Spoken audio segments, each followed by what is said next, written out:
my favorite on the entire list. I tell this to young people all the time, and they don't know. It's like they don't know how to deal with it, which is this nonsense of following your heart. Whoever thought of this garbage of follow your heart? Why do we ever put up with this? And by the way, I just have to, just as a side note, some of the Christian Pinterest community that posts this intersection of Oprah Winfrey style, Eastern meditative thought and half of a Bible verse. Whoever thought this was a good idea? Follow your heart, Jesus once said. That's not at all what he said. You follow God's commands is what you do. I mean, what kind of crazy nonsense is this? Follow your heart? You kidding me?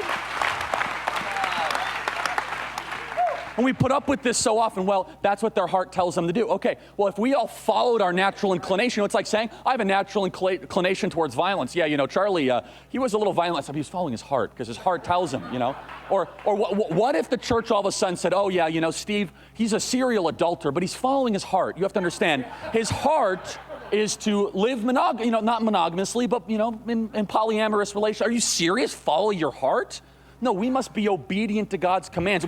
We have to stop tolerating this nonsense that has infiltrated the church. So let me reiterate this with the devil.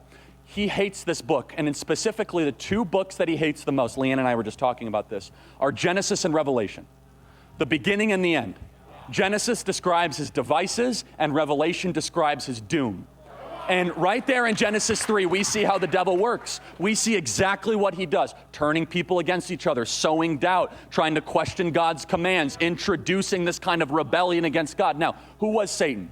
There's really no debate about this. Some people infer a lot more about Satan than we really know. And not necessarily all those inferences are outside what the word of the Lord says. I'm not going to get into all that. Here's what we do know. We know that he was an angel that rebelled from the Lord, and the earth is his kingdom. I'm going to stop there. That's what we know. Other pastors go on further about some sort of long kind of idea of this discourse between Lucifer and God. That's debated. I'll let other people get into that. Here's what we know.